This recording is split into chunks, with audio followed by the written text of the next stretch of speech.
Bonjour Rudy et bonjour à tous. Nous allons parler cette semaine de la chute des faillites d'entreprises en France. Très belle nouvelle. Déjà fortement en chute en 2020, le nombre de défaillances d'entreprises a continué à baisser fortement en 2021, au point que certains cabinets de liquidateurs qui emploient tout de même 4000 salariés en France s'inquiètent désormais de leur propre baisse d'activité. La vague de faillites un temps redoutée n'a pas déferlé. Mieux, les chiffres publiés mercredi 12 janvier par la Banque de France montrent que le reflux continue. L'année dernière, 28 000 entreprises sont entrées en procédure de redressement ou de liquidation judiciaire. C'est près de 13% de moins que l'année précédente. Or, l'année 2020 avait déjà été marquée par un nombre historiquement bas de défaillances, en chute de 40%. Plus la crise dure, moins les entreprises trébuchent. Un paradoxe qui n'étonne pourtant nullement les spécialistes du secteur. Avec les mesures du gouvernement, il n'y a jamais eu autant d'argent dans les caisses des entreprises. Massif, le soutien aux entreprises a aussitôt été rapidement déployé.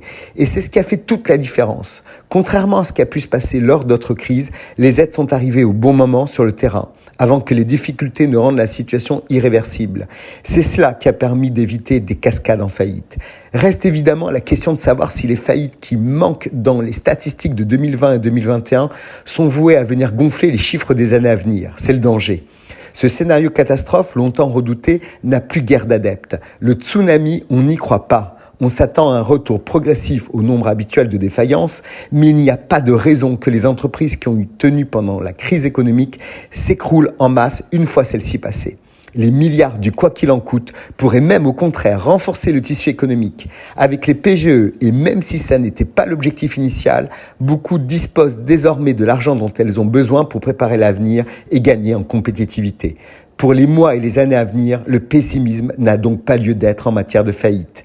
Du côté des auto-entrepreneurs et autres micro-entreprises, seules 28 000 entreprises qui ont fait défaillance en 2021. L'immense majorité sont de toutes petites structures.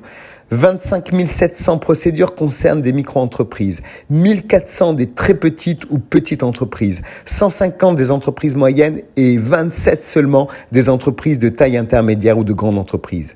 La baisse du nombre de défaillances entre 2019 et 2021 atteint en moyenne 46%, mais elle s'avère plus forte encore dans certains secteurs particulièrement touchés, mais aussi particulièrement aidés. C'est notamment le cas de l'hôtellerie-restauration où les défaillances chutent de plus de 60% en 2 ans.